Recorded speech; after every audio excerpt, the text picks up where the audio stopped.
우리 함께 말씀 보도록 하겠습니다. 이 말씀 시편 27편 4절 말씀 함께 합독하도록 하겠습니다. 시작. 내가 여호와께 바라는 한 가지 그것을 구하리니 곧 내가 내 평생에 여호와의 집에 살면서 여호와의 아름다움을 바라보며 그의 성전에서 사모하는 것이라. 네, 오늘 중보기도의 열쇠 친밀함, 오늘 2주차 되는 시간입니다. 여러분 기대되십니까? 지난주에 우리 김우진 목사님께서 너무 잘 풀어주셔서 사실 제가 김우진 목사님이 하신 부분 중에 제가 좀 하려고 했던 거, 이건 꼭 해야지 마음을 먹고 있었던 부분이 있었거든요. 근데 딱 하시더라고요. 그래서 근데 너무 잘 푸셔서 하나님이 우리 목사님을 통해서 그 진리를 선포하셨구나라는 생각이 들었습니다. 그래서 그 부분은 뺐습니다. 사실 되게 중요한 부분이었는데 빼고 다시 좀 기도하면서 하나님 어떤 부분 나눌까요? 이렇게 좀 기도하면서 준비를 했는데요. 여러분 중보 기도 많이 들어보셨죠? 단어를. 우리가 중보 기도에 대한 특별히 우리 교회 같은 경우는 그 중보 기도에 대한 기도회나 아니면 따로 이렇게 세미나를 이렇게 종종 했던 것 같아요, 그렇죠? 보통 이게 대부분의 많은 교회들은 이런 부분에 대해서 좀 관심이 좀 없는데 우리 교회는 그래도 이 중보 기도에 대한 하나님의 마음을 품고 많이 이렇게 세미나도 열고 또 하나님의 뜻을 이루기 위해서 많이 노력하신 것 같습니다. 여러분 우리 중보 기도에 대한 오해가 있습니다. 우리 PPT를 좀 띄워주세요. 자, 우리는 중보자인가 중보 기도자인가 라는 질문을 한 번쯤은 해보셨을 것 같아요. 해보셨죠? 아닌가요? 여러분 중보자세요? 아니면 중보 기도자세요? 중보자라고 생각하시는 분 손 한번 들어보실까요? 야, 대단하십니다. 어떻게 아셨지? 여러분 우리는 중보자가 아닙니다. 우리는 중보 기도자입니다. 이 중보자와 중보 기도자가 이게 좀 비슷한 것 같은데 사실 좀 다릅니다. 왜냐하면 성경에서는 유일한 중보자는 예수 그리스도밖에 없다라고 말씀하세요. 디모데전서 2장 5절 말씀 한번 볼까요? 읽겠습니다. 시작.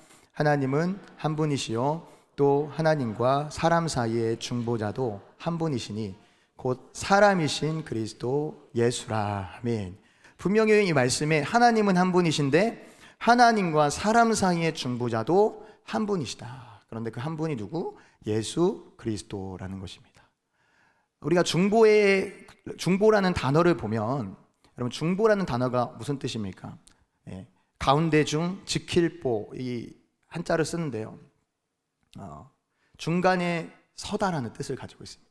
중간에 서서 지키다라는 뜻을 가지고 있습니다. 즉 하나님과 사람 사이에서 이 죄로 인해 막힌 담을 헐고 화목하게 하는 직분이라는 뜻입니다. 우리가 로마서 5장 1절 말씀 이렇게 좀 보시면요. 읽겠습니다. 시작. 그러므로 우리가 믿음으로 의롭다 하심을 받았으니 우리 주 예수 그리스도로 말미암아 하나님과 화평을 누리자. 아멘. 자, 우리가 하나님과 화평을 누릴 수 있는 존재입니까? 원래는 누릴 수 없는 그런 존재죠. 근데 누구를 통해서 우리가 하나님과 화평을 이뤘습니까? 예수 그리스도로 말미암아 하나님과 화평을 누리자라고 말씀하고 있습니다. 예수님께서 십자가에서 하나님의 진노를 받으시고 그분이 하나님과 인간, 우리의 모든 죄로 인한 막힌 담을 다 허무셨기 때문에 우리가 하나님과 화목할 수 있는 것입니다. 그러므로 오직 예수님만이 유일한 중보자가 되시는 거예요. 자, 그렇다면 우리는 무엇이라고 했죠? 우리는 중보 기도자입니다. 여러분 예수님이 이 땅에서 중보 사역을 다 마치시고 구원 사역과 이 중보자의 사역을 직분을 다 감당하시고 하늘로 올라가셨어요. 예수님 지금 뭐 하고 계실까요? 뭐 하고 계실까요, 예수님? 쉬고 계실까요? 히브리서 8장 6절 말씀에 보니까요, 그러나 이제 그는 더 아름다운 직분을 얻으셨으니 그는 더 좋은 약속으로 세우신 더 좋은 언약의 중보자시라. 자, 예수님께서 이 땅에서의 모든 사역을, 구원의 사역을 다 마치시고 하늘로 올라가셔서 그 하나님 아버지의 보좌 우편에 앉으셔서 쉬고 계신 게 아니라 중보자의 사역을 감당하고 계신 거예요. 우리를 위해서 기도하고 계십니다. 로마서 8장 34절 볼까요? 우리 읽겠습니다. 시작.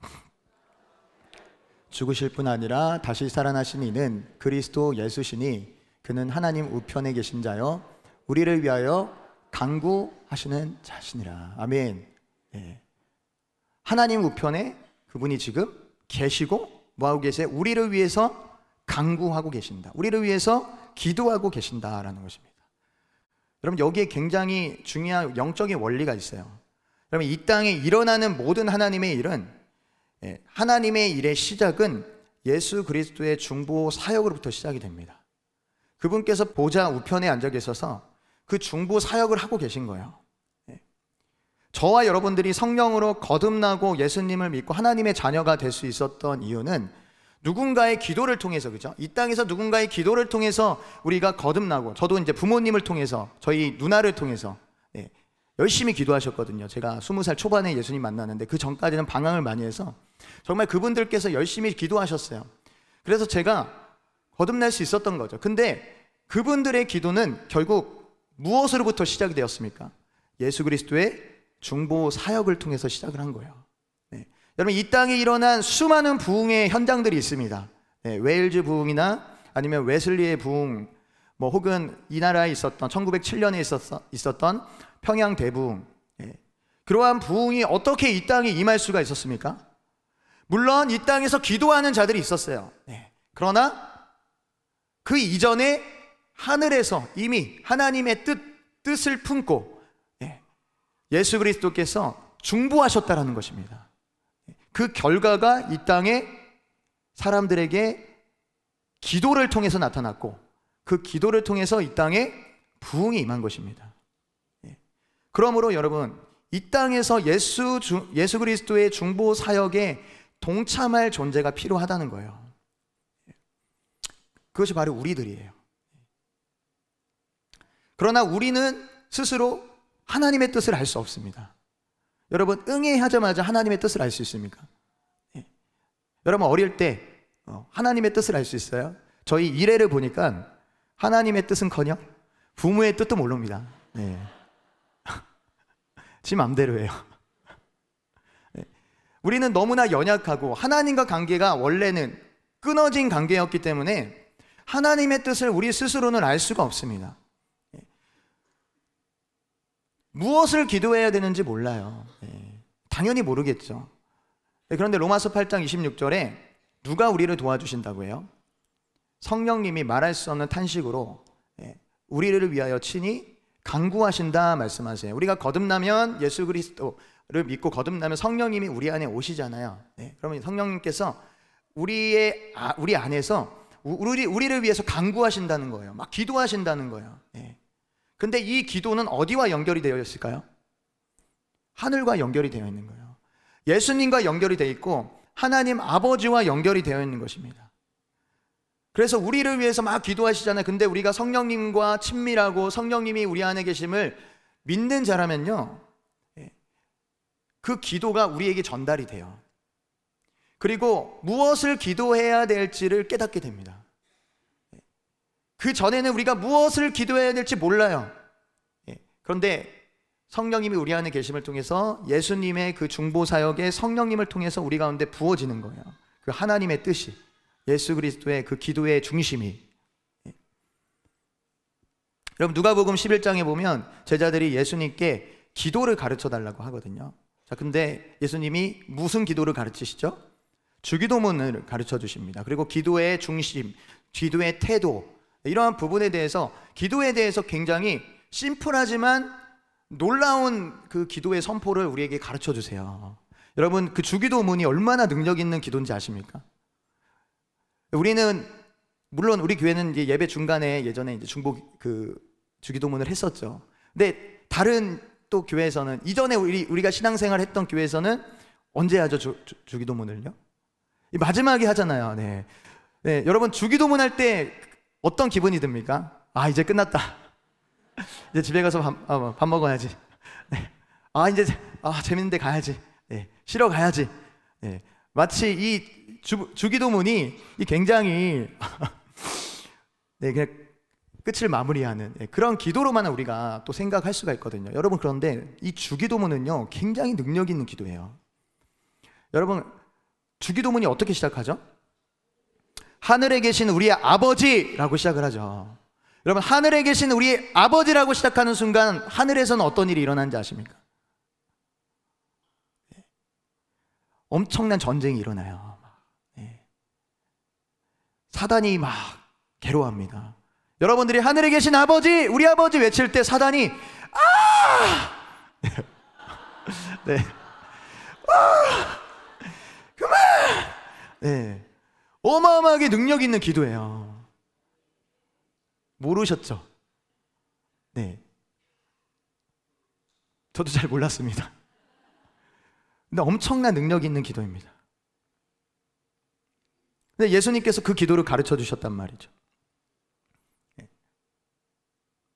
왜 가르쳐 주셨습니까? 우리가 기도를 어떻게 해야 될지 모르기 때문에. 그러니까 이 땅에서 부흥을 위해서 막 기도했던 사람들이 있잖아요. 그 사람들은 자신의 뜻으로 기도한 게 아닙니다. 예수님이 가르쳐 주신 거예요. 이거 위해서 기도해라. 여러분들이 만약 정말로 어떠한 영혼을 품고 기도하고 있고, 이 나라를 품고 기도하고 있고, 또 교회를 품고 기도하고 있다면, 정말 다른 마음이 없다면, 여러분들이 하나님과 온전한 관계에 있다면, 여러분, 그 기도는 누구로부터 부어주신 것입니까? 예수 그리스도. 예수님이 보좌 우편에서 중보 사역을 하시면서 중보 기도를 하신 그 기도가 우리 가운데 그대로 부어진 것입니다. 자, 그러므로 여러분, 하나님의 보좌 우편에서 중보하시는 그분의 뜻을 이 땅에 풀어내는 것, 그게 바로 중보 기도라는 것입니다. 그러므로 여러분, 우리 모든 그리스도인들은 태생적으로 중보 기도자인 거예요. 여러분, 하나님은 이 땅에 하나님의 뜻을 이루기 위해서 반드시 누군가의 기도를 사용하십니다. 다시 말하면 누군가 기도하지 않으면 하나님의 일은 절대로 성취가 될 수가 없습니다. 왜냐하면 우리 창세기 1장 26절에 보면 하나님께서 사람을 지으시고, 우리 함께 읽어볼까요? 시작. 하나님이 이르시되 우리의 형상을 따라 우리의 모양대로 우리가 하늘의 새와 가축과 온 모든 것을 다스리게 하자 하시고, 하나님께서 사람을 지으시고 사람에게 어떠한 역할을 맡으셨습니까? 이 아담의 포지션이 어디입니까? 하나님과 하나님이 만드신 피조물 사이에서 하나님을 대신해서 대리 통치하는 것입니다. 다스리는 권세를 받았어요. 하나님을 대신하여서. 자, 이 말이 무슨 뜻입니까? 즉, 하나님은 처음부터, 인간을 창조하기 이전부터 하나님은 인간과 함께 일하기로 결정하셨다라는 거예요. 홀로 일하지 아니하시고요, 인간과 함께 일하기로 결정하셨습니다. 세상을 창조하시고 하나님을 대신해서 세상을 관리하고 다스리는 존재가 바로 인간이라는 거예요. 하나님이 인간을 그렇게 창조하셨다라는 거예요. 자, 그런데 어떤 일이 생기죠? 아담이 범죄함으로 이 다스리는 이 권세를 누구에게 빼앗깁니까? 마귀한테 빼앗기는 거죠. 그러면 그 하나님이 주셨던 권세는 누구의 것이 되는 것이죠? 마귀에게 넘어가 버린 거죠. 합법적으로 빼앗아간 것입니다. 자, 그 다음부터 이 세상을 실제적으로 다스리고 있는 존재는 누굽니까? 마귀가 다스리는 거예요. 물론 그 위에 하나님이 계시죠. 자, 근데 어느 시점까지 예수님이 다시 이 땅에 오셔서 이 모든 것을 다 완성하신 그때, 사단을 멸하시고 하나님 나라가 완성되어지는 그때까지는, 그 전까지는 사단이 모든 권세를 잡고 있는 거예요. 자, 그러므로 누군가가 이 땅에서 하나님의 뜻을 풀어놓는 역할을 하지 못한다면 사단의 권세가 풀어지는 것입니다. 여러분, 세상을 보십시오. 얼마나 많은 악한 일들이 지금 일어나고 있습니까? 역사적으로 수많은 전쟁들이 있었고 지금도 전쟁이 일어나고 있고 얼마나 많은 사륙이 있었습니까? 역사적으로 수많은 독재자들이 있었어요. 여러분, 독재자들 딱 생각하면 누가 생각나죠? 네, 집에 있는 남편? 네. 우리 아버지? 네. 네, 누가 생각나죠? 이 히틀러나, 그죠? 스탈린이나, 캄보디아의 그 폴포트, 예. 그리고 김일성, 예. 김일성 일가들. 자, 이런 악한 지도자들이 얼마나 많은 사람들을 죽였습니까? 예. 히틀러가 홀로코스트를 통해서 600만 명의 유대인들을 잔인하게 죽이잖아요. 여러분, 캄보디아의 그 지도자였던 폴포트, 예. 제가 또 캄보디아에 갔다 와서 이 강의할 거리가 생겨서 너무 좋더라고요. 네, 할 말이 있잖아요. 갔다 왔으니까. 제가 폴포트에 대해서 좀 이렇게 영상도 보고 했지만 이제 캄보디아에 가서 실제적으로 그가 했던 그 행적을 봤거든요. 인구의 4분의 1을 죽였습니다. 우리나라가 지금 5천만 명 되나요? 예, 그 중에 4분의 1을 죽인 거예요. 2천만 가까이 죽은 거예요. 근데 당시에 사람들을 그렇게 가두기 위해서 감옥을 만드는데 학교를 이렇게 개조해서 감옥을 만듭니다. 그 감옥을 뚜슬랭이라고 하거든요. 당시 이 사람들을 그냥 다 잡아다, 그러니까 자기의 어떠한 권력에 해가 끼치거나 심지어 지식인들은 다 감옥에 쳐넣었어요. 심지어 안경을 썼다는 이유만으로도 잡아갔습니다. 저는 잡혀갔고 여기 계신 안경 쓰신 분들 빨리 벗어야 됩니다. 다 잡아가요. 잡아가서 뭐 합니까? 잔인하게 죽이는 거예요. 막 고문하는 거예요. 막 갓난아이 할 것 없이, 어린아이 할 것 없이 아이들 그냥 뒤로 거꾸로 매달려서 꼬챙이로 죽여요. 그리고 막 얼굴에 천을 씌워서요 오물통에 담가서 죽입니다. 어마어마하게 잔인하게 사람들을 그렇게 죽여요. 이 되게 작은 평수, 뭐 진짜 얼마 들어가지, 사람도 별로 몇 명 들어가지 않을 만한 그런 공간에 사람들을요 차곡차곡 싸서 이렇게 눕혀요.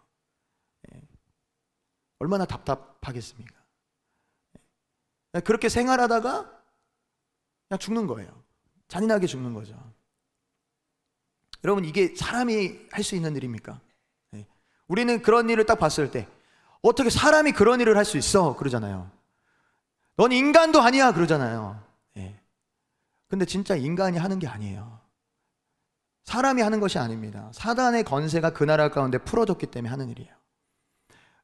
캄보디아에 갔을 때 한 청소년 아이가 이 뚜슬랭을 방문하고 나서 갑자기 몸이 아픈 거예요. 갑자기 얘가 식은땀을 흘리고 헐떡이고 몸에 힘이 하나도 없는 거죠. 근데 어떤 권사님이 그 아이를 안고 막 기도를 했거든요. 그리고 나서 차에 간신히 태웠는데 차에 타서 우리가 막 기도를 하고 있는데 갑자기 제 마음에 하나님이 그런 감동을 주시는 거예요. 이거는 뚜슬랭에 그 있었던 그 공간에 머물고 있었던 영이다. 죽음의 영이다. 그런 마음을 주셔서 이제 그 부분에 대해서 이제 선포하고 우리 같이 기도하자. 그래서 차 안에서 그 아이를 위해서 이렇게 선포하면서 통성으로 막 기도했거든요. 그리고 나서 어떻게 되었을까요? 그 아이가 괜찮아졌어요. 그러니까 사단의 건세가 그 당시에도 풀어졌지만 여전히 지금도 사단의 건세가 거기를 완전히 휘잡고 있는 것입니다. 이게 왜 그런 거예요? 사단이 세상의 건세를 잡고 있기 때문에 이런 일이 일어나는 거예요. 자, 그런데 예수님께서 어떻게 하시죠? 그 건세를 다시 빼앗아 오십니다. 찾아오세요. 마태복음 28장 18절 말씀 읽겠습니다. 시작. 예수께서 나와 말씀하여 이르시되 하늘과 땅의 모든 건세를 내게 주셨으니. 네, 예수님께 하늘과 땅의 건세가 있어요. 그 건세를 사람에게 원래는 주셨는데 사단이 빼앗아 갔어요. 다시 예수님께서 십자가에 달려 죽으시고 부활하심을 통해 그 건세를 합법적으로 다시 사단으로부터 빼앗아 온 것입니다. 그리고 그 건세를 누구에게 주십니까? 영접하는 자 곧 그 이름을 믿는 자들에게는 하나님의 자녀가 되는 건세를 주셨으니, 하나님의 자녀된 자들에게 그 건세를 주셨다라는 것입니다. 자, 그런데 그 건세를 어떻게 사용할 수 있죠? 기도로, 오직 기도를 통해서 사용할 수 있다는 것입니다. 오직 기도를 통해 하나님의 나라가 이곳 가운데 임하는 거예요. 네. 자, 그러므로 여러분, 중보자이신 예수님, 그리고 이 땅에서 우리는 중보 기도를 통해서 그 예수님의 중보 사역에 동참을 하는 것입니다. 자, 그러므로 여러분, 중보 기도가 무엇이에요? 중보 기도가 우리는 그냥 단순히 다른 사람을 위해서, 타인을 위해서 기도하는 것이라고 그렇게 생각을 했지만, 더 나아가서 중보 기도는요, 예수님의 중보 사역에 동참하는 것입니다. 그리고 두 번째는 하나님의 뜻이 이 땅의 개인과 공동체에 이루어지도록 기도하는 것입니다. 이것이 바로 중보 기도 사역인 것입니다. 근데 우리가 이제 중보 기도를 배우고 또 더 깊이 기도하기 위해서는요, 영적 전쟁의 원리를 또 알아야 돼요. 예. 여러분, 전쟁하는 거 좋아하세요? 네. 그리스도인들은 전쟁하는 거 좋아해야 됩니다. 네. 네. 그리스도인들은 태어날 때부터, 거듭나는 그 순간부터 갑옷을 입고 태어나요. 영적 전쟁을 해야 되는 존재입니다. 그래서 우리는 영적 전쟁을 즐겨 해야 돼요. 근데 반드시 알아야 되는 그 원리가 있다는 거죠. 우리 에베소서 6장 12절 말씀 볼까요? 네, 우리 함께 중요한 말씀인데, 자, 읽도록 하겠습니다. 시작. 혈과 육을 상대하는 것이 아니요 통치자들과 권세들과 이 어둠의 세상 주관자들과 하늘에 있는 악의 영들을 상대함이라. 아멘. 우리의 씨름은 혈과 육을 상대하는 것이 아니라고 말씀하세요. 그죠? 네. 여러분, 이 진리가, 이 말씀이 우리 마음에 새겨지잖아요. 그러면 다 끝납니다. 네. 우리의 삶에 일어나는 모든 문제들은요, 웬만한 건 다 이겨낼 수 있어요. 네. 여러분, 우리 사람끼리 싸우면 안 돼요. 네. 여러분, 지금 마음속에 가장 미워하는 사람 누구예요? 네. 지금 마음속에 가장 미워하는 정치인 누구예요? 말 안 해도 막 네. 지금 가장 미워하는 존재 있지 않아요? 네. 근데 여러분, 사람하고 그 권세하고 싸우면 안 된다는 거예요. 무슨 싸움이에요? 혈과 육의 싸움이 아니라 통치자들, 권세들, 이 어둠의 세상 주관자들, 하늘에 있는 악의 영들, 영적인 존재들과 싸우는 거예요. 네. 이것을 기억하면 우리가 어떻게 반응할까요? 사람들하고 다툴 일이 생겨요. 막 어떠한 사역을 하는데, 봉사를 하는데 어떤 집사님이 자꾸 말을 막 이렇게 안 좋게, 이렇게, 제가 차마 이렇게 강단이라서 험한 말은 못 하겠고 네. 말을 너무나 강하게, 세게 막 그렇게 해요. 그 말 딱 들으면 여러분들 어떤 생각 들어요? 저 집사님 왜 그래? 그죠? 진짜 내가 이번만 참는다, 한 번만 참자. 근데 계속 그래요. 집사님이 계속 뭐라고 해요. 강하게 해요. 그럼 어떻게 되죠? 집사님 왜 그렇게 말해요? 이렇게 딱 반응을 하죠. 여러분, 딱 그럴 때 우리가 어떻게 반응해야 되죠? 집사님이 지금 마귀에게 잡혀있구나. 마귀에게 잡혀있구나. 지금 마귀가 지금 이 집사님을 묶고 있구나, 영향을 주고 있구나. 여러분, 그렇게 봐야 되지 않을까요? 자, 그러면 이 집사님은 미워할 대상이 죄송합니다. 자꾸 집사님이라고 해서 권사님도 있고, 네. 이 대상은 미워할 대상이 아니라 어떤 대상이죠? 불쌍한 대상이에요. 마귀에게 묶여있는 사역이 필요한 대상이에요. 하나님의 은총이 필요한 대상이죠. 네.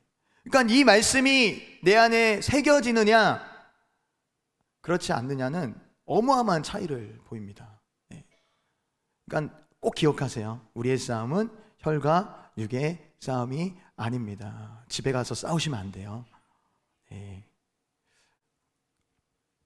자, 우리가 영적인 세계, 영적 전쟁을 하기 위해서 먼저 영적인 그 전쟁 가운데 일어나는 이 상황들을 좀 알아야 돼요. 그래서 제가 칠판을 이렇게 준비해 달라고 했는데, 여러분, 우리는 하늘을 한 가지로만 보잖아요. 우리 육신의 눈에는 하늘이 한 개입니다. 근데 성경에서는 하늘을 세 개로 나눠요. 아시죠? 첫 번째 하늘, 첫째 하늘. 제 그림을 잘 못 그리거든요. 벌써 이렇게 삐뚤네요. 첫째 하늘이 있습니다. 이 첫째 하늘은요, 우리 눈에 보이는 하늘이에요. 그래서 헬라어로 아에르라고 합니다. 아에르. 네, 이거 글씨 잘 보이시죠? 네, 제가 좀 악필인데요, 이거 마음이 깨끗한 분들만 보여요. 네. 마음이 겸손하시고 깨끗하시고 착하신 분들만 이 글씨가 굉장히 명확하게 보입니다. 네. 네. 첫 번째 하늘 아예르라고 합니다. 네. 우리의 삶이 대부분 여기에서 이루어져요. 네. 여기에서 우리는 돈을 벌고 지식을 습득하고 과학과 문명이 발달하고 부가 있고, 네. 온통 땅에 속한 것들이 다 여기 있어요. 네. 자, 그런데 성경은 또 두 번째 하늘에 대해서 이야기합니다. 두 번째 하늘. 두 번째 하늘은요, 에프라니 오이스예요. 에프라니 오이스. 잘 보이시죠? 오이스. 예. 자, 이게 그 에베소서 2장에 보면 공중의 건세 잡은 자가 나오거든요. 그때 공중이 바로 에프라니 오이스예요. 예. 자, 이곳은요, 어떠한 제가 자료 보니까 이거를 그냥 우주라고 이렇게 보는 그런 자료도 있던데, 우주가 아니라요, 영적인 세계예요. 네, 그래서 여기에는 마귀가 있습니다. 마귀가 있어요. 그리고 천사도 있습니다. 네. 그리고 세 번째 하늘이 있습니다. 세 번째 하늘. 자, 셋째 하늘. 네. 우라노이스라고 합니다. 네. 그래서 예수님께서 하늘에 계신 우리 아버지라고 기도하시잖아요. 그때 하늘이 바로 우라노이스예요. 네. 그리고 하늘에서 이루어진 뜻이 땅에서도 이루어지다. 이때도 이 하늘이 바로 우라노이스. 그러니까 여기에는 하나님이 실제적으로 다스리는 곳이에요. 하나님의 보좌가 있는 곳입니다. 네. 하나님의 뜻이 완전히 이루어진 곳이에요. 우리가 요한계시록 보면 그 4장에 하늘의 예배가 나오잖아요. 네. 그래서 내 생물과 24장로들이 막 찬양하고 있어요. 보좌에서 거룩하다 거룩하다 만군의 여호와여 막 찬양하고 있어요. 네, 바로 이곳에서 찬양하는 거예요. 네, 네. 지금 이 셋째 하늘에서는 지금도, 우리 눈에 보이지 않지만 지금도 그 예배가 드려지고 있다는 거예요. 여러분, 에스겔이 환상 보잖아요, 그죠? 내 생물의 환상 보잖아요. 셋째 하늘이 열린 거예요. 네. 그래서 이 하늘을 보게 된 것입니다. 자, 그런데 문제는 우리가 살아가는 이 땅은요, 아까 건세를 누가 가져갔다고 했죠? 사단이 잡고 있어요, 그죠? 사단이 잡아가고 있기 때문에 지금 이 둘째 하늘의 영향을 받고 있어요. 에베소서 2장 2절에서 3절 말씀 볼까요? 읽어보겠습니다. 시작. 그때 너희는 그 가운데서 행하여 이 세상 풍조를 따르고 공중의 건세 잡은 자를 따랐으니 곧 지금 불순종의 아들들 가운데 역사하는 영이라. 전에는 우리도 다 그 가운데서 우리 육체의 욕심을 따라 지내며 육체와 마음에 원하는 것을 하여 다른 일들과 같이 본질상 진노의 자녀이었더니. 여기 보니까 너희가 이 세상의 풍조를 따르고 공중의 건세 잡은 자를 따랐다는 거예요. 공중의 건세 잡은 자를 따랐다라는 것을 말씀하세요. 네. 그리고 이 대상은 불순종의 아들들 가운데 역사하는 영이라고 말하고 있어요. 그리고 그 다음에 보니까 전에는 우리도 다 그 가운데 우리도 다 그 가운데 영향을 받았다라는 거예요. 그러니까 지금 다 여기에 묶여 있는 거죠. 네, 여기에. 그러니까 우리의 삶 가운데 일어나는 대부분의 일들, 질병이나 아니면 마귀의 묶임이나 어떤 우리의 삶 가운데 어려움들, 거의 대부분들은요 여기서 지금 일어나고 있는 일이에요. 여기에서 지금 묶여 있기 때문에 지금 셋째 하늘이 열려서요, 이 하늘의 문이 열려서 이 건세를 무력화시키지 않으면요, 그냥 우리는 여기에 영향을 받다가 그냥 지옥에 가는 그런 인생이라는 거죠.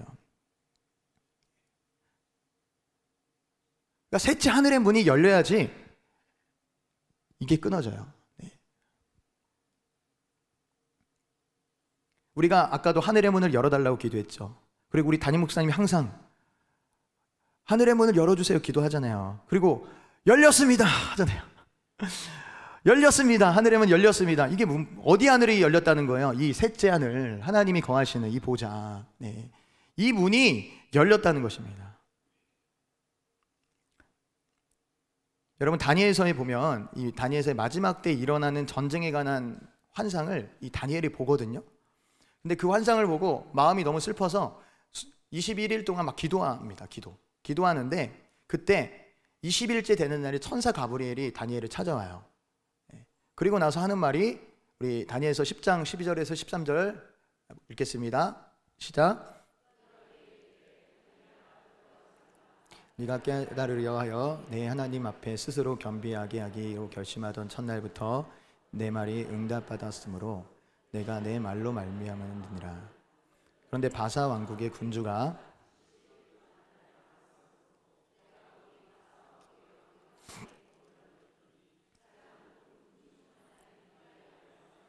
나를 도와주므로. 여러분, 여기 보니까요, 천사가 뭐라고 말하는 거예요? 첫날부터 너희 기도를 하나님이 받으셨다. 그래서 네가 기도하는 첫날부터 내가 출발했어. 자, 근데 여기서 출발한 거죠. 천사가 여기로 이렇게 출발해서 이렇게 내려오고 있어요. 근데 여기서 막히는 거예요. 뭐라고 말해요? 바사 왕국의 군주가 21일 동안 나를 막았다라고 말해요. 그럼 바사 왕국의 군주가 어떤 존재죠? 사람이 아니에요. 이 땅에 속한 존재가 아니에요. 영이에요, 영. 특별히 군주라고 하는데 바사를 다스리고 있는 영이에요.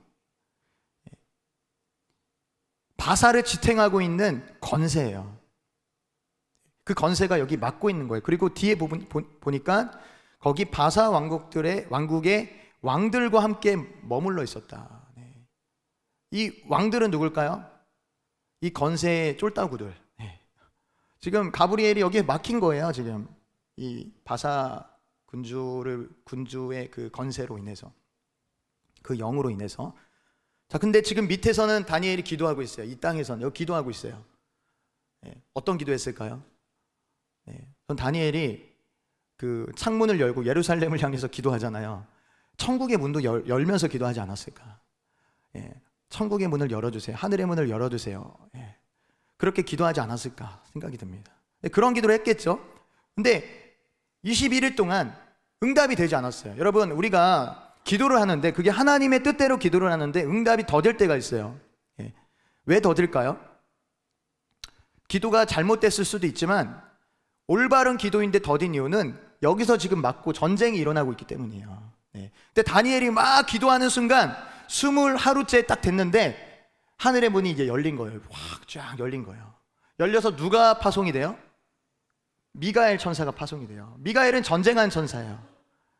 전쟁을 막 하는 거예요. 이제 싸우는 거예요. 이 바사의 건세들과 이 악한 영들과 이 둘째 하늘에서 엄청난 싸움이, 지금 밑에서는 다니엘이 막 기도하고 있고 엄청난 싸움이 지금 일어나고 있다는 거예요.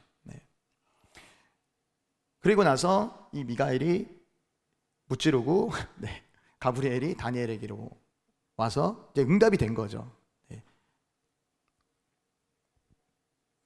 여러분, 지역을 다스리는 영이 있습니다. 제가 예전에 다니던 교회, 저희 모교회예요. 기도를 되게 많이 하는 교회라고 제가 몇 번 소개를 했잖아요. 진짜 기도를 많이 해요. 근데 우리 그 교회가 있었던 그 장소가요, 이 대전의 중심과 5분 거리예요. 5분 거리에 있는 그런 장소거든요. 근데 그 교회가 세워진 그 주변에는요, 술집이나 어떠한 노래방이나 이런 것들이 하나도 없어요. 거의 없어요. 5분만 나가면요, 완전 막 술집 엄청 많고 노래방 많고 막 이런 곳, 활락가 막 그런 곳이거든요. 근데 왜 그럴까요? 왜 주변에는 깨끗할까요? 기도를 통해서 하늘의 문이 열렸기 때문이에요. 그러니까 그 지역의 건세들이 떠나간 거예요.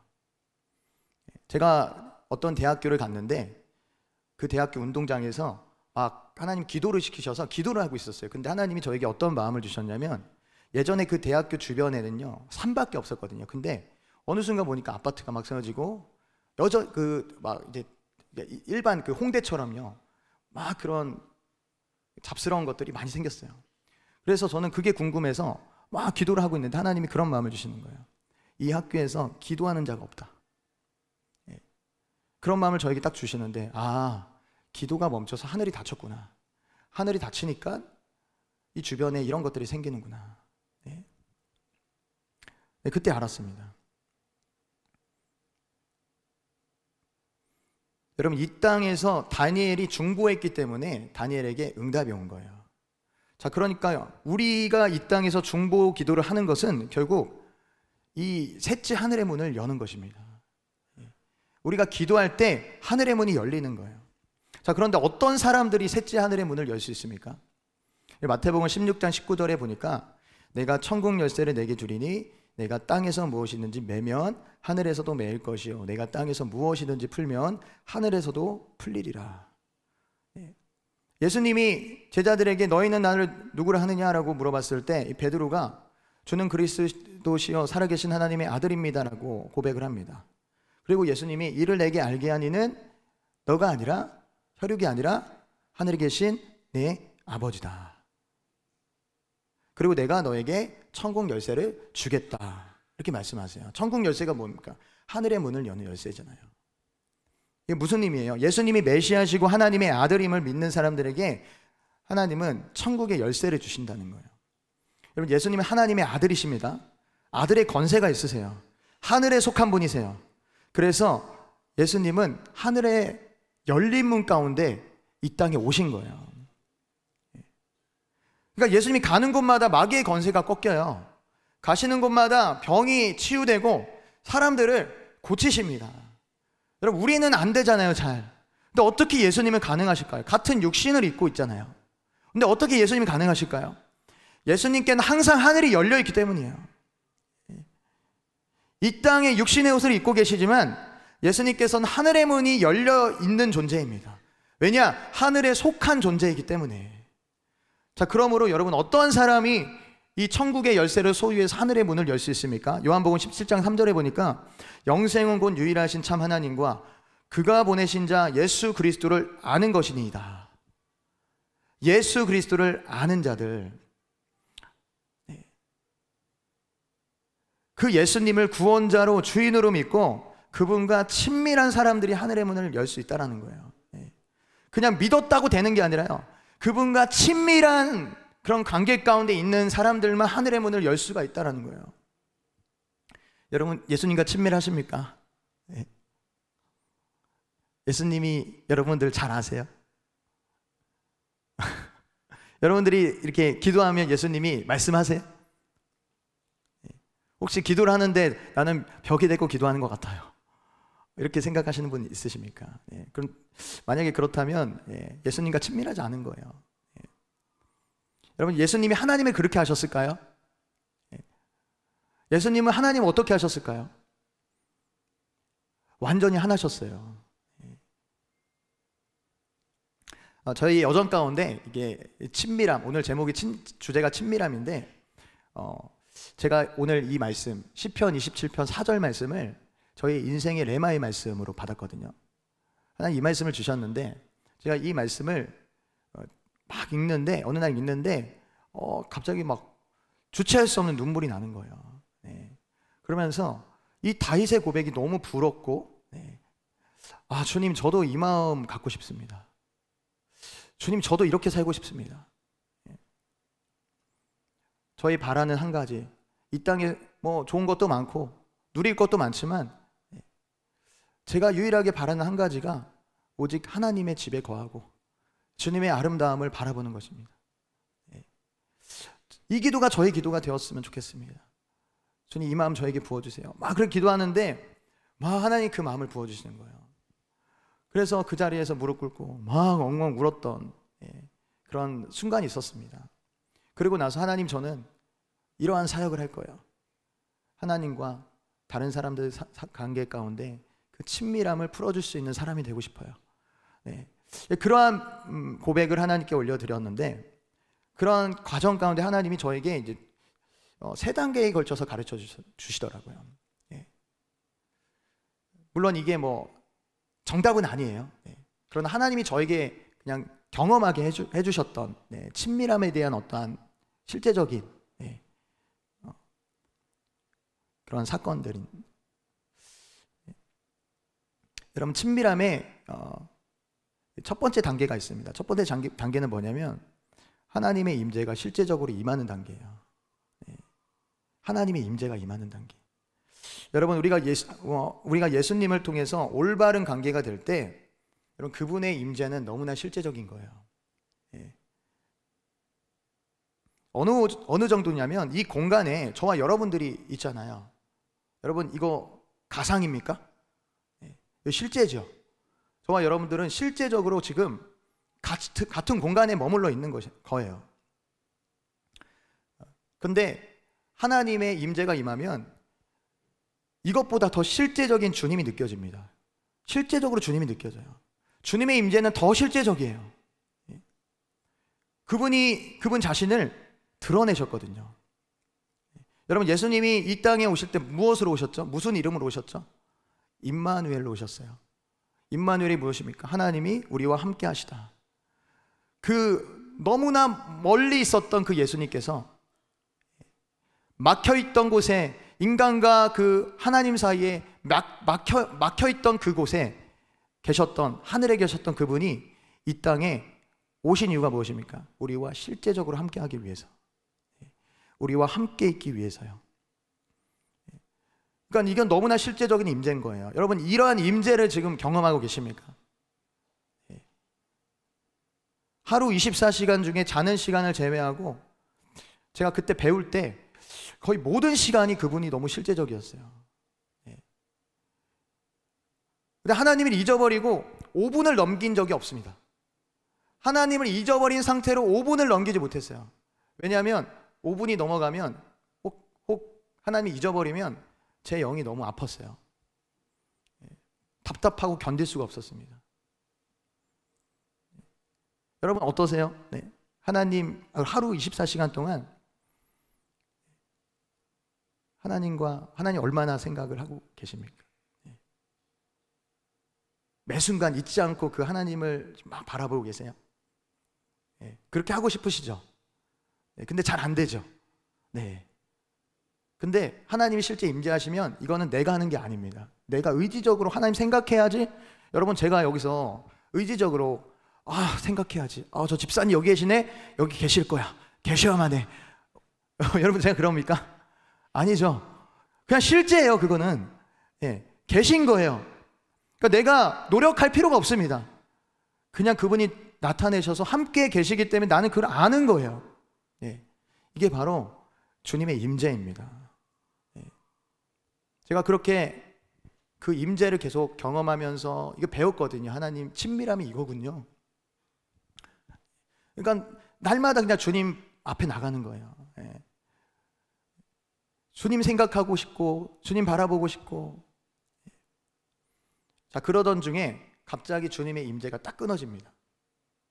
두 번째 단계. 하나님이 저에게 가르쳐 주신 거예요. 두 번째는 믿음의 단계예요. 주님의 임재가 끊어졌어요. 자, 그렇다고 해서 주님이 나와 지금 함께하지 않는 것입니까? 아니죠. 주님은 여전히 나와 함께 계세요. 다만 그분 자신을 드러내지 않으셨을 뿐이에요. 예수님이 이 땅에 오셔서 제자들과 임마누엘로 함께 하셨잖아요. 그렇죠? 그리고 나서 모든 사역을 마치시고 승천하셨죠. 자, 그때부터 제자들에게 필요한 게 무엇입니까? 믿음이에요. 그 전까지는 실제적이었어요. 막 함께 했어요. 육신으로 함께 예수님과 생활했습니다. 그런데 예수님이 올라가시고 나서는 그때부터 제자들에게 필요한 건 믿음이에요. 예수님이 나와 함께 하신다고 말씀하셨지, 내가 너희를 고아와 같이 버려두지 않겠다라고 말씀하셨잖아요. 성령을 통해서 내가 너와 함께 하겠다 말씀하셨잖아요.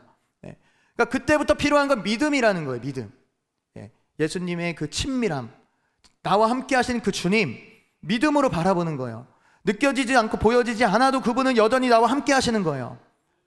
이 과정을 가르쳐 주시더라고요. 막 임재가 안 느껴지니까 너무 힘들었어요. 너무 힘들어서 이거 내가 무슨 죄를 졌나 하면서 막 회개도 많이 하고, 물론 내가 죄를 졌죠. 죄를 졌겠죠. 회개도 많이 하고 그랬어요. 근데 어느 순간 하나님이 깨닫게 하시는 거, 보이지 않는 것을 믿는 것이 더 중요하다. 네.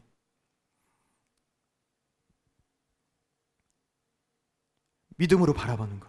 네. 여러분, 이 믿음이요, 우리의 삶에 너무나 실제적이고 너무나 중요한 것입니다. 우리의 삶에 수많은 어려움과 문제들, 나를 고통스럽게 하는 사람들, 환경들이 내 앞에 있을 때, 여러분, 이 믿음이 없으면, 하나님을 신뢰하는, 지금 나와 함께 하신다는 그 신뢰하는 믿음이 없으면 사람은 무너지게 돼 있어요. 아무런 소망이 없습니다. 그런데 그 순간에 나에게 이 믿음이 있잖아요. 하나님은 여전히 나를 버리지 않으셔. 하나님 나와 함께 계셔. 내가 지금 이 어려운 순간을 보내고 있지만 다 주님의 뜻이 있는 거야. 주님은 나를 통해서 무언가 이루기를 원하셔. 주님은 나와 지금 함께 계셔. 이 믿음이 있는 사람들은요, 그 시련의 그 시간을요, 통과할 수가 있는 거예요. 돌파할 수가 있는 것입니다. 그래서 이것을 배우는 것이 너무나 중요합니다. 자, 그 다음 하나님 저에게 가르쳐 주신 친밀함. 예수님과 완전히 연합하는 단계예요. 이건 저에게 100% 이게 완성이 안 된 것 같아요. 이게 더 앞으로 살아가면서 저에게 더 실제가 되고 이 상태를 더 유지할 수 있는, 그게 중요한 것 같습니다. 여러분, 사실 친밀함의 비밀은요, 예수님과 연합에 있어요. 예수님과 완전히 하나가 되는 거예요. 이것이 바로 예수님께서 하나님 아버지와 누리셨던 영화거든요. 요한복음 17장 5절에 보면 이렇게 말씀하세요. 아버지여, 창세 전에 내가 아버지와 함께 가졌던 영화로서 지금도 아버지와 함께 나를 영화롭게 하옵소서. 아버지와 함께 가졌던 영화, 완전한 코이노니아, 조금도 분리되지 않았던, 예수님의 마음이 하나님의 마음이고 하나님의 마음이 예수님의 마음인. 요한복음 17장 10절에 보니까 내 것은 다 아버지의 것이요 아버지의 것은 내 것이온데 내가 그들로 말미암아 영광을 받았느니라. 예수님은 동일하게 말씀하고 계세요. 아버지의 것이 내 것입니다. 내 것이 아버지의 것입니다. 완전히 하나 된 상태.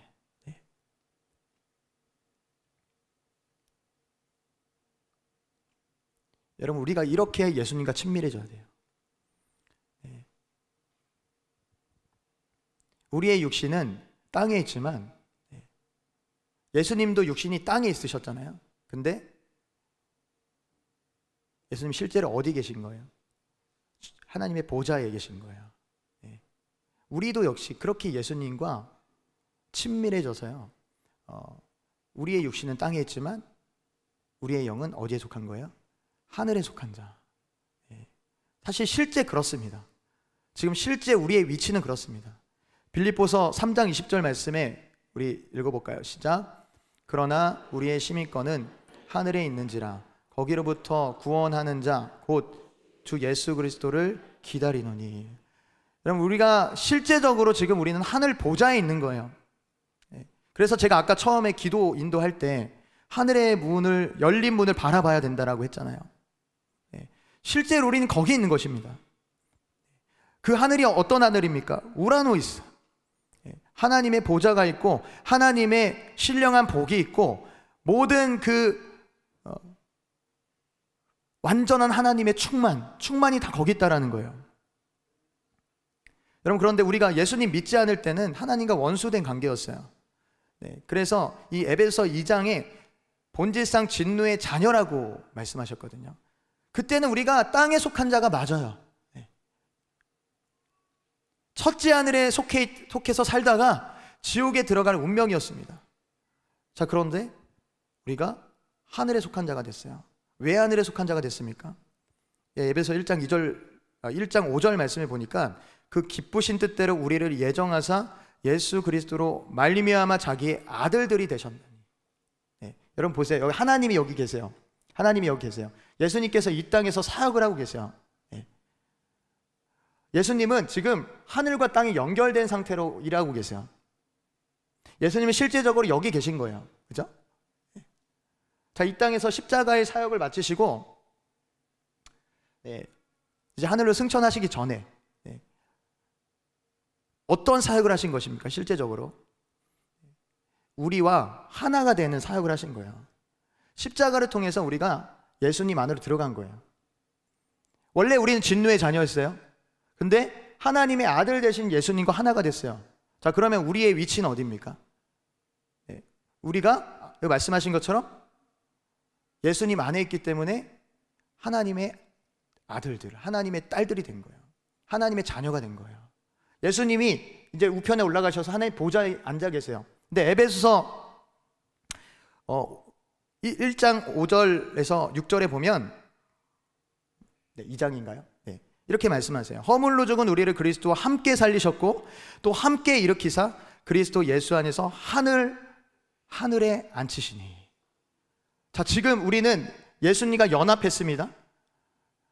자, 그러면 우리가 지금 어디에 있는 거예요? 실제적으로 지금 하늘에 앉아 있는 거예요. 하나님의 보좌 우편에 예수님과 함께 앉아 있는 거예요. 여러분, 이 말씀이 믿어지세요? 네, 제가 어제 이게 강의를 준비하면서 이 말씀을 쭉 계속 읽는데 막 박수가 나오는 거예요. 막 기도하면서, 와, 이거 진짜 놀랍다. 어떻게 나 같은 것이 어떻게 그 하늘의 보좌에 하나님의 자녀가 되어서 예수님과 같은 위치에 그렇게 앉아 있을까? 네. 제 안에 막 그 담대함과 그 평안함이 막 몰려오더라고요. 네. 두려울 것이 없죠. 그렇죠? 예수님이 이 땅에 오셔서 두려워하신 적이 있습니까? 네. 예수님이 항상 당당하셨어요. 네. 항상 귀신을 쫓아내셨어요. 어떠한 상황에도 당황하지 않으셨어요. 왜냐? 하늘에 앉아 계시기 때문에. 네.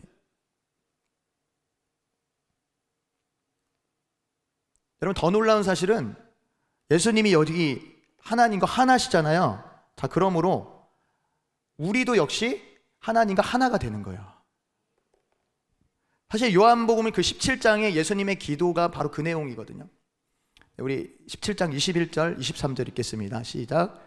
아버지여, 아버지께서 내 안에 내가 아버지 안에 있는 것 같이 그들도 다 하나가 되어 우리 안에 있게 하사 세상으로 아버지께서 나를 보내신 것을 믿게 하옵소서. 곧 내가 그들 안에 있고 아버지께서 내 안에 계시어 그들로 온전함을 이루어 하나가 되게 하려 함은 아버지께서 나를 보내신 것과 또 나를 사랑하신 같이 그들도 사랑하신 것을 세상으로 알게 하려 함이로소이다. 여러분이 뭐 복잡한 것 같지만 사실 이 말이에요. 내가 그들 안에 있고 그들이 내 안에 있고 내가 아버지 안에, 아버지가 내 안에 있기 때문에 우린 하나입니다. 우린 하나의 가족입니다. 지금 이 기도를 예수님께서 이 땅에서 하신 거예요. 여러분, 이 진리가 풀어지면 두려울 것이 없습니다. 이 진리가 풀어지면 주님과 친밀한 거예요. 주님의 친밀함이 풀어지는 것입니다. 여러분, 그러므로 중보 기도자는 이 진리를 실제로 경험한 자들이에요. 내가 생각하는 차원의 기도가 아니에요. 그냥 내가 이 땅에서 저거 필요할 것 같네, 그래서 하나님께 드리는 그 기도가 아니라 하나님의 마음, 하나님이 품었던 그 마음, 하나님이 뜻하시고 하나님이 계획하신 그것을 내가 동일하게 품는 거예요. 심지어 여러분, 하나님의 마음이 부어져야 됩니다, 우리 많이 하잖아요. 그 차원을 넘어서서 주님으로부터 마음이 부어지는 것보다 더 높은 차원, 주님의 마음과 내가 하나가 되는 거. 여러분, 그 창세기 2장에 보면 하나님이 그 아담을 지으시고 아담에게 이름을 붙이게 하시잖아요. 근데 아담이 이름을 다 붙이는데 그 붙이는 대로 이름이 정해졌다 그러잖아요. 그렇죠? 그럼 만약에 아담과 하나님의 마음이 나눠졌다면 어떻게 될까요? 아담이 저 돼지라고 했어요. 근데 하나님이, 야, 저게 무슨 돼지야, 저거 소 아니야? 저 소야. 그럼 뭐가 일어날까? 막 분열이 일어나지 않을까요? 근데 다 아담이 이름 부르는 대로 이름이 됐대요. 자, 그 말은 하나님도 동일한 마음을 가지고 계셨다라는 거예요. 아담아, 네가 내 마음을 어떻게 이렇게 잘하니? 나도 그거 돼지라고 지으려고 했어. 근데 네가 돼지라고 지으니까 내가 너무 좋다. 네. 원래 우리가 그러한 존재였어요. 네. 완전히 하나 된 존재. 그러니까 이 땅에서 우리가 중보 기도, 제대로 된 중보 기도를 하려면 이 하나됨이 너무나 중요하다는 거예요. 주님과의 그 친밀함이 너무나 중요하다는 거예요. 이 하나됨이 우리의 삶 가운데 풀어질 때 우리가 어디를 가든지 여러분 예수님처럼 할 수 있어요. 저도 아직 안 되는데 네.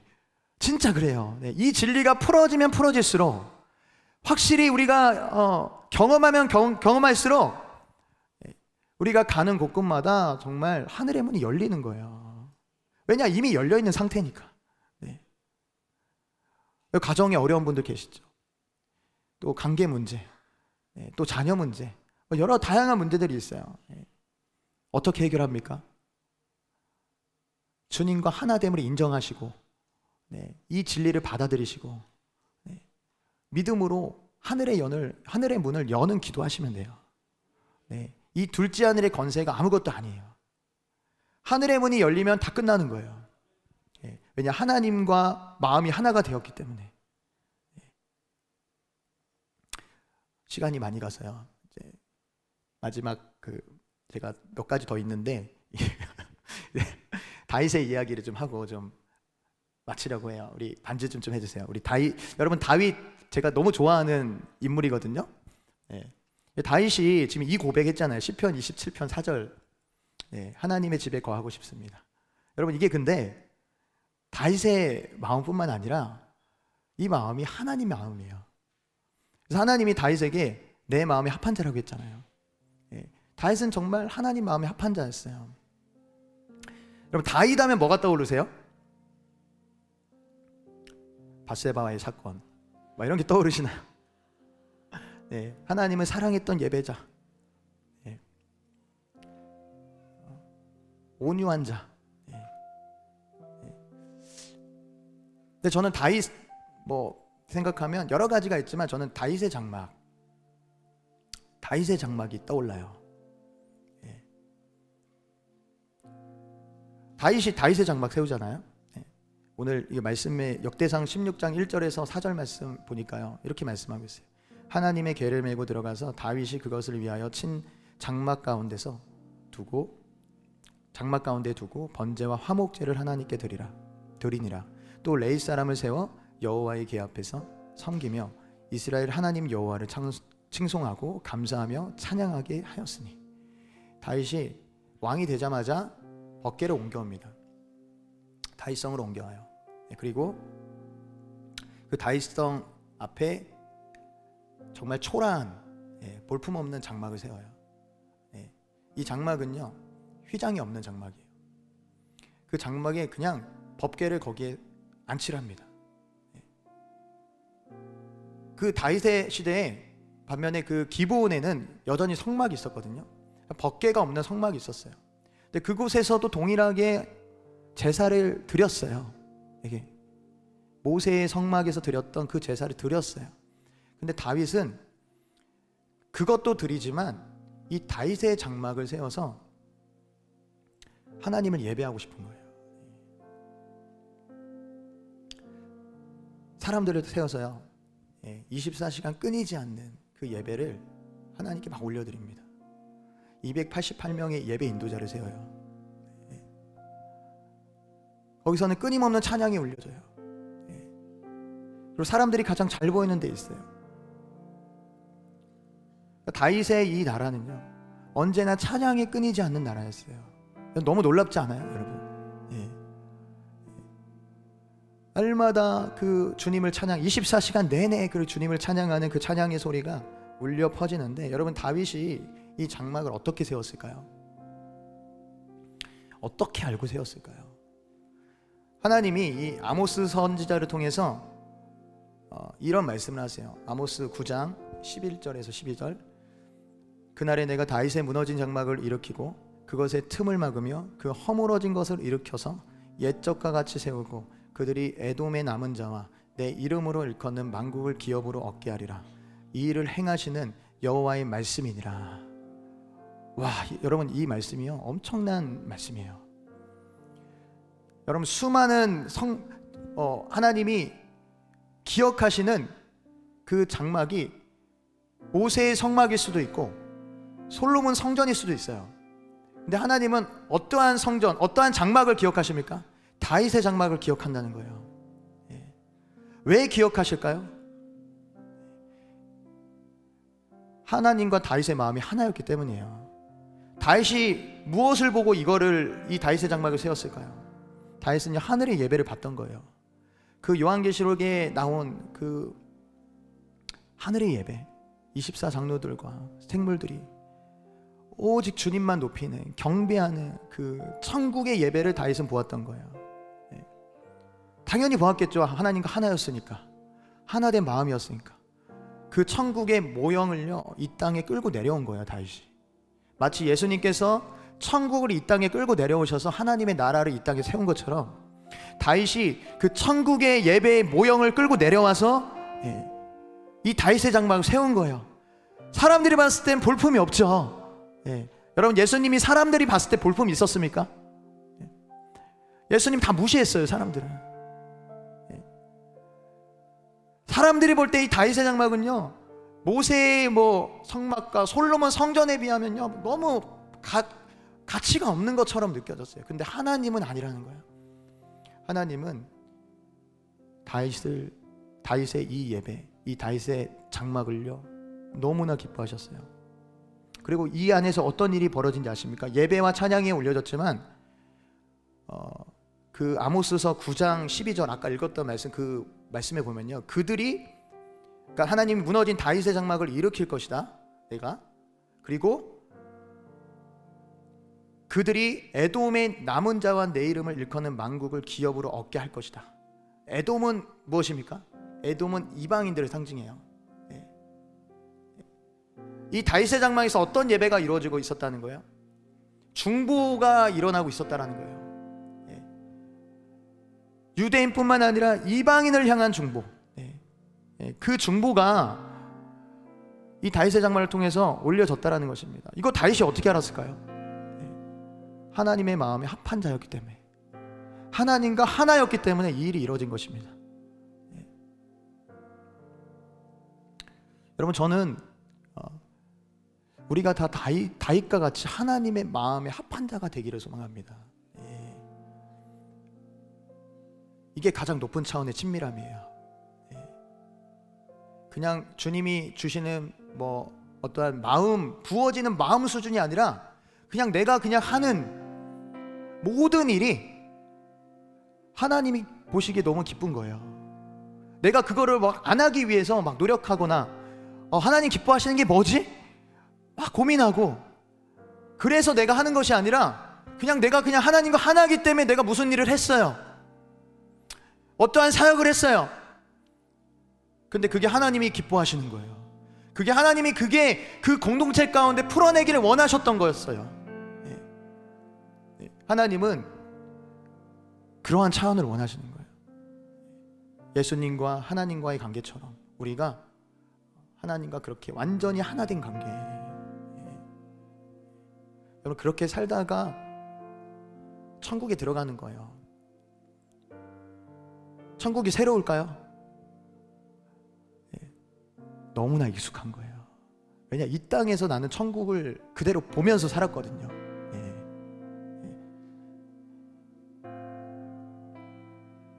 하나님이 너무 익숙한 거예요. 왜냐하면 이 땅에서 하나님과 마음이 너무나 그렇게 합한 상태로 살았거든요. 만약에 그러한 상태가 아니라 하나님과 완전 분열된 상태, 분리된 상태로 지내잖아요. 그러면 천국에도 못 들어가겠지만, 만약에 들어간다 해도 여러분 얼마나 적응이 안 되겠어요. 내가 아는 하나님이 아니네.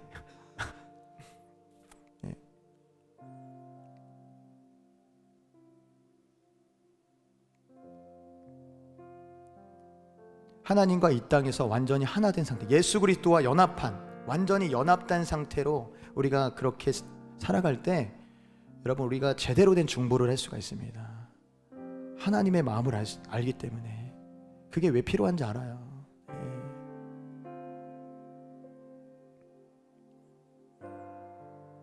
여러분, 어떻게 하나 돼야 될까요? 이 진리를 믿고 날마다 예수님의 그 십자가에서 날마다 죽고 그분과 시간을 보내는 거예요. 그분과 계속해서 시간을 우리의 삶 가운데 보내는 거예요. 주님 앞에 계속 머물러 있는 거예요.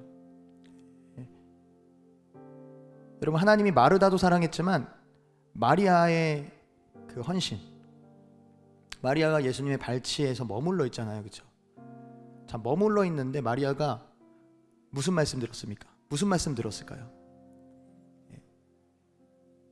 예수님이 앞으로 십자가에 달려 죽으실 거라는 그 십자가의 계시가 이 마리아에게 부어졌어요. 하나님의 마음을 그대로 받은 거예요. 자, 그러니까 예수님에게 향유 옥합을 깨뜨리는 거예요. 그래서 예수님의 장례를 준비했다라고 말씀하거든요. 아무도 그 생각 못했습니다. 이건 땅의 차원의 생각이 아니에요. 마리아가 예수님과 하나였기 때문에 마리아는 알았던 거예요. 여러분, 우리가 그러한 차원의 하나님과의 친밀함을 누리기를 원합니다. 날마다 머무르세요, 하나님과. 이 얘기만 하고 마치도록 하겠습니다. 제가 예수님 만나고 나서 제가 그냥 했던 것, 다른 것보다 했던 것은요, 그냥 주님 앞에 이렇게 머무는 걸 너무 좋아했어요. 그게 뭐 장소와 시간과 뭐 그런 거 상관없이요, 주님과 함께하는 그 시간이 너무 행복했어요. 다른 동기가 없었던 것 같아요. 우리가 신앙생활 하다 보면 다른 동기들이 들어와요. 사람들의 인정, 잘해야 된다는 압박, 어떤 그 내가 하는 그 일을 통해서, 하나님의 일을 통해서 나의 정체성을 찾으려고 하는 그러한 잘못된 마음, 왜곡된 마음들, 이런 것들이 내 안에 들어오거든요. 근데 그런 마음이 하나도 없이 그냥 주님만 계시면 됩니다. 그냥 입술로 이게 고백하는 그 차원이 아니라 제 마음이 그랬던 것 같아요. 그래서 하나님, 저는 진짜 거지같이 살아도 주님과 함께 거하고 싶습니다. 이 고백이 나오더라고요. 아마 여기 계신 분들도 다 그럴 거라 믿어요. 근데 지금도 그렇게 나오십니까? 지금도 여러분 그렇게 내 안에 동기가 깨끗하세요? 다른 동기 없으세요? 하나님을 통해서 뭔가를 내가 얻어내려고 하는, 하나님을 통해서 내가 나의 유익과 어떤 나의 안위를 얻어내려고 하는 그러한 마음이 없으세요? 여러분, 이 시간을 통해서 우리가 그 부분을 점검했으면 좋겠습니다. 주님, 제가 주님과 완전한 연합을 이루기 원합니다. 제 마음이 깨끗해지기를 원합니다. 제 안에 다른 동기가 없기를 원합니다. 하나님 사랑하는 거 말고 하나님 다른 동기를 내가 찾지 않고 싶습니다. 내 안에 정말 주님 사랑하는 거, 다른 사람의 인정을 받지 못해도, 내 만족이 채워지지 못해도 저는 그저 주님 한 분만 있으면 충분합니다. 여러분, 그런 깨끗한 동기로 나아갈 때 우리의 삶 가운데 이미 이루신 그 하나된 예수 그리스도와 완전하게 그 하나된 그 연합이 우리의 삶 가운데 풀어질 줄 믿습니다.